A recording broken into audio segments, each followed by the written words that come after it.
The 6 minutes, Ms Maguire. Presiding Officer, I'm happy to speak to the Government motion today and support the vision of a just, safe and resilient Scotland that puts victims and witnesses at the heart of our justice system. The publication Trauma-Informed Justice, a knowledge and skills framework for working with victims and witnesses, identifies 6 key aims of a trauma-informed justice system. Understand the prevalence and impact of trauma on both witnesses and the workforce. Avoid re-traumatisation where at all possible. Support recovery from the impact of trauma where possible. Uphold the rights of witnesses affected by trauma to equal and effective participation in the legal process. Support resilience of the workforce and reduce the potential impact of vicarious trauma. Leadership and management of organisations and systems uphold these aims. In some ways, it's a bit strange to find ourselves here in 2023 with these aims and principles not already embedded when so much is known about trauma. However, the good news is they give a crystal clear expectations and a helpful roadmap to get us there, which I welcome. Change is needed. Fair access to justice must be underpinned by a justice system which allows victims of any crime to fully participate and give evidence, without this process contributing further trauma or harm. It's fundamental to the rule of law and our democracy, and without it we risk the safety and trust of our communities.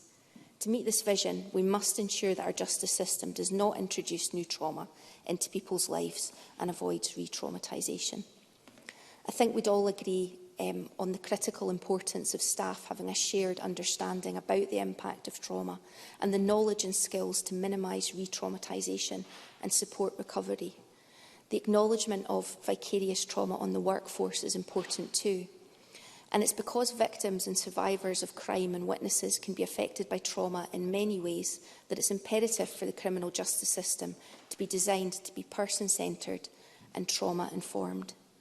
The motion notes the opportunity for Parliament to further consider these issues through its scrutiny of the Victims, Witnesses and Justice Reform Scotland Bill.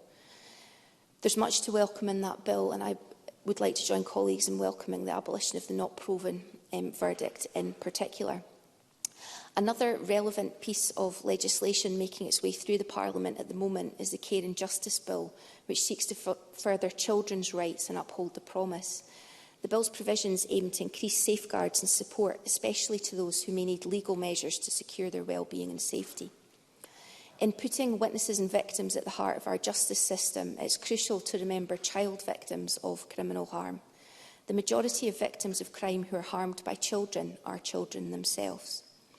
The Education, Children and Young People's Committee, of which I'm a member, has taken evidence from Victim Support Scotland that they don't currently believe that the children's hearing system takes sufficient cognisance of victim safety or the wider elements of public protection into account as it's currently drafted. They suggest that victim safety and public protection should be more in line with what measures are available to courts to protect victims of crime.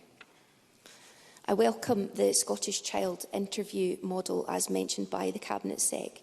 Victim Support Scotland told us that the whole process of how child victims of crime are dealt with needs to be radically reformed. And they rightly point out that the getting it right for every child or GIRFIC principles and values are not only designed to assist and help children who have harmed, but also to help and assist children who are victims of crime, regardless of the age of the person who has caused them harm.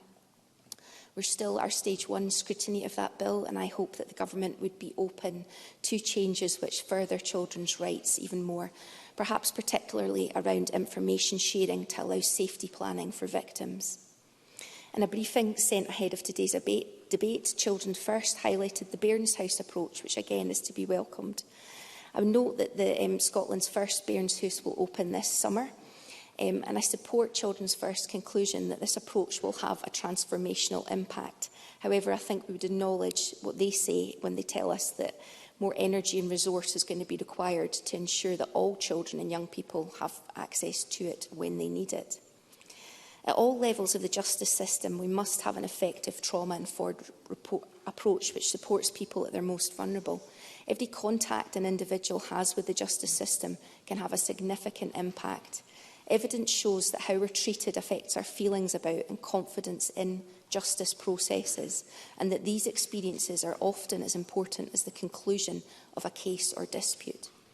For the justice process to work effectively and to encourage people to report crime, victims and witnesses need to know that the services they encounter are designed to support and help them, and that those who work within those services listen to and respect their needs.